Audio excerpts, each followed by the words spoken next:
Hey, this is Wendy with WendySSEAs, and today we are going to look at how to find shark's teeth. One of the things I get asked a lot is, you can find shark's teeth?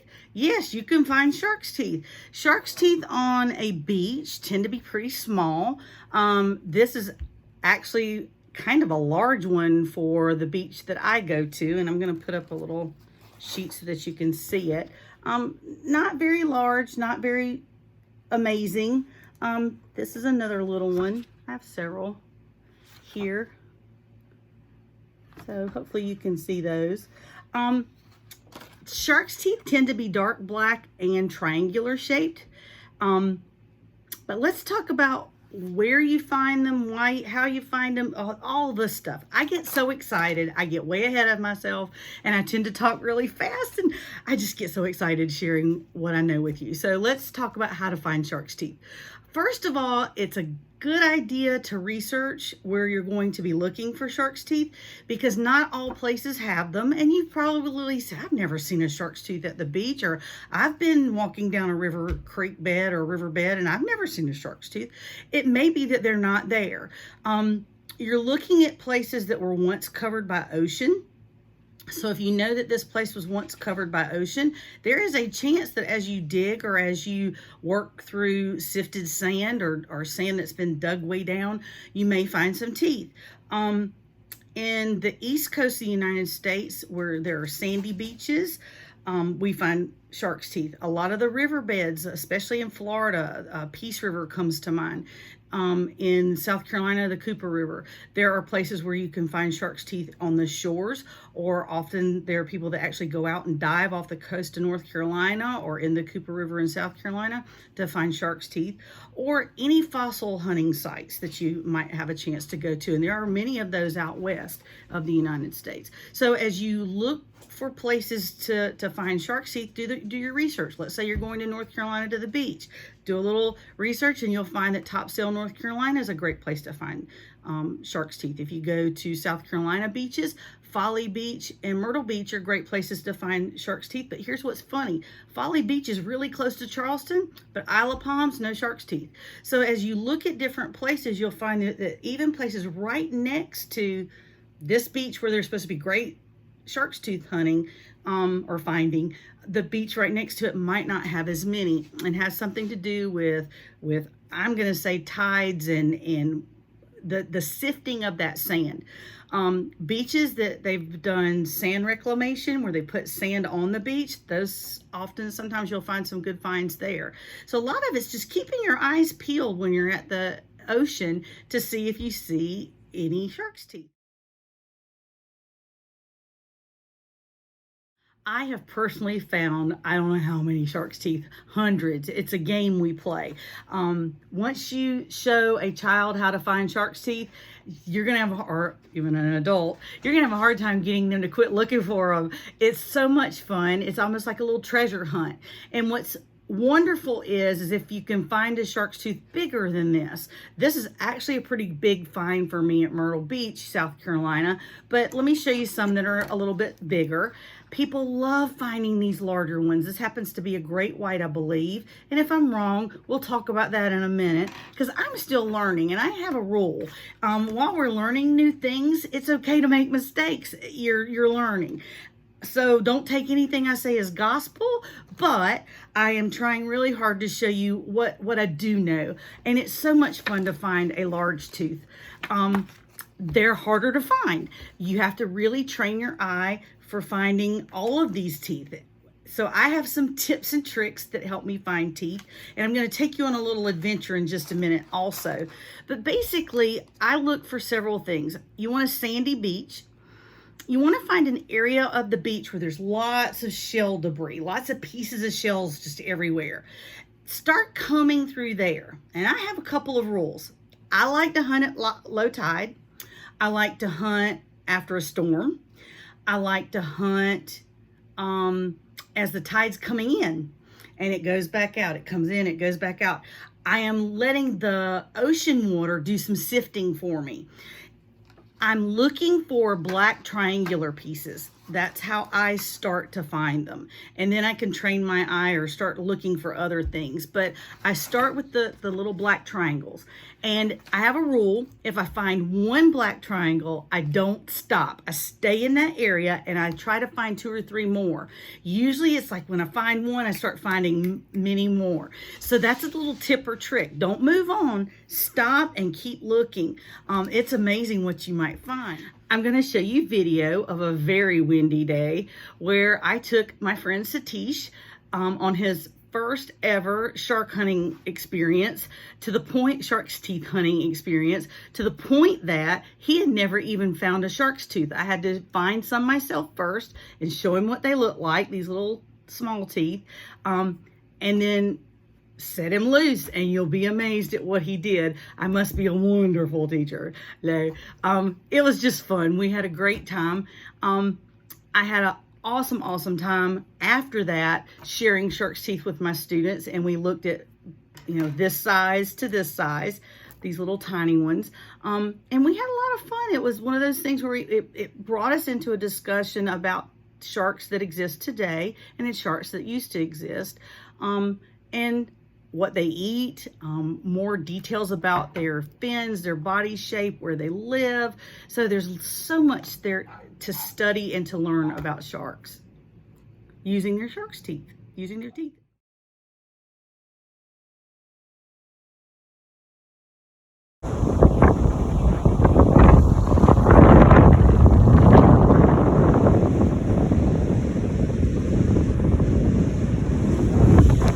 Hi, I'm Wendy. I want you to see what I'm doing today. I am out looking for shark's teeth.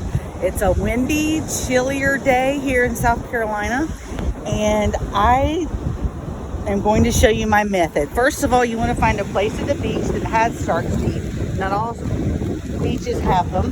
So I'm at Folly Beach in South Carolina. They do have their shark's teeth. And I like to find a place that has lots of shells like this, where the water is slowly going back out. Low tide's a great time to find shark's teeth. And you're looking for little black triangles. You just start off looking for little black triangles, and you're going to pick up a lot at the shelter. But I just so happen to think I found one. I did, I found one. So that's a shark's tooth. Notice it's not huge, but it's still pretty. And you just keep looking. Usually when I find a shark's tooth, I like to keep looking. Usually when I find one, I find 2 or 3 more in the same area. So I'm going to keep looking. And it always never fails. You find one, just see where it comes up, and release it. But I found that one. So this is my haul so far for the last maybe 20 minutes, not too terribly long. The one I just found, this one, that's a lemon shark's tooth. The way I remember it is lemon in my teeth. It's a very good T shape. This one is probably a mako shark's tooth. And I will just keep looking and see if I see anything else. Walk it back. We'll just keep looking.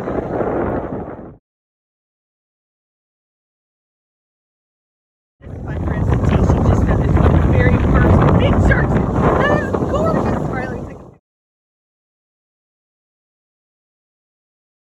So there are other ways to get shark's teeth if you are landlocked or you want some samples of shark's teeth and you just can't get to a beach and find them. One way is to go on Etsy. That's what I did. I needed about 100 or more shark's teeth. I wanted to divide one type of tooth into at least 12 different bags and give the children a chance, my students a chance to classify the teeth. So I found on Etsy this store called Shark Art by Clark. Tim and Jeannie Schneider were absolutely wonderful to me. I explained to them that I was a science teacher and that I really wanted some things, or I was buying some things to work on shark teeth identification with my students. And they sent me these great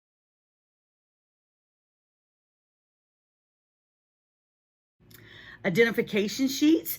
I found other identification sheets online, and you can also find identification books. There's several really good ones. I bought several. I printed out several different identification sheets. What I had my students do is, as they found a tooth, they placed the tooth on the sheet next to the one that they found. Some really interesting information about these teeth. These teeth were that I'm showing you today, they were either bought. I found them on the beach. I searched both Myrtle Beach and Folly Beach, or I got them from a fossil hunter.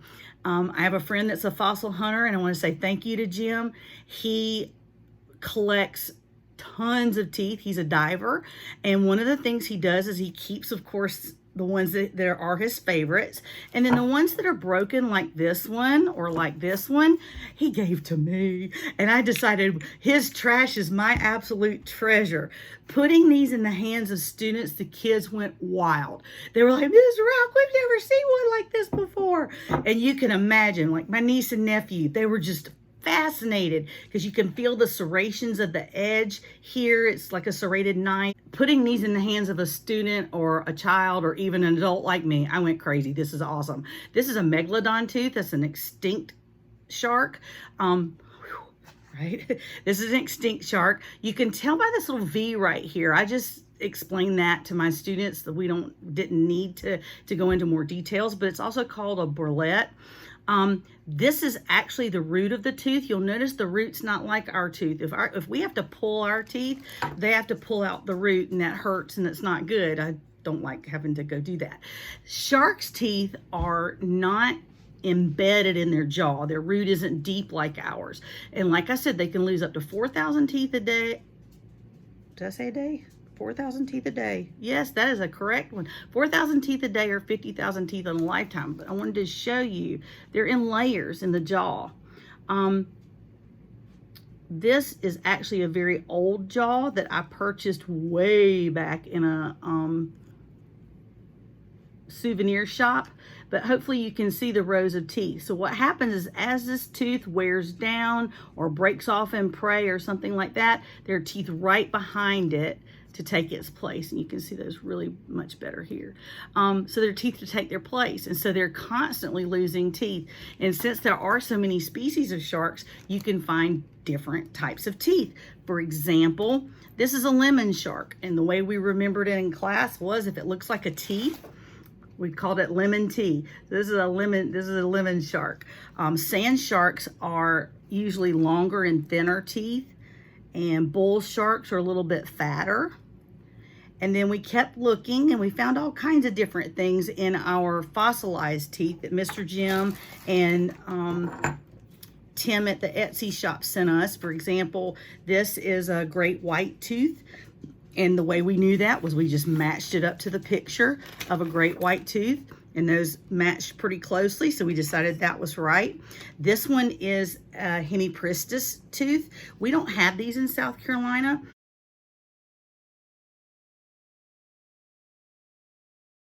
These are found in Florida, on the beaches and in the Peace River.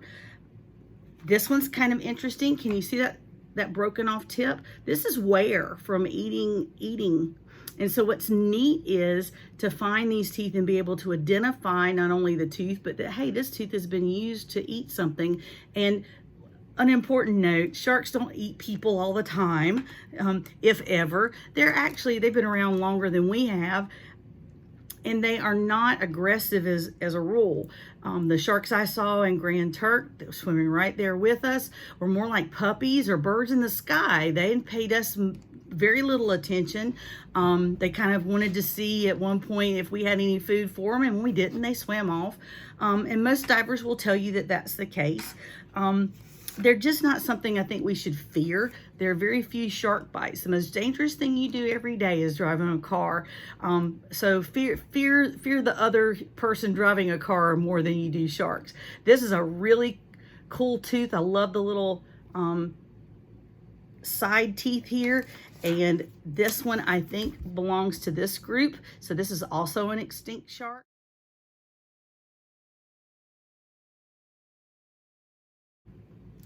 Thank you for joining me for this episode of WendySSEAs, and I just thank you for clicking, and I thank you for enjoying the things that I'm sharing with everybody. I'm having so much fun just sharing the things that I learn along with my students. It's okay not to know. It's okay to try to find out. I knew nothing about this tooth. I'd never touched one in my life until I taught this lesson. So know that we're learning together, but also know that you can appreciate something this large or even something this tiny. And now you know a lot more than you knew before this particular video. But I just love these. Aren't they awesome? So thank you again for joining me on WendySSEAs, and I hope to see you back for our next episode.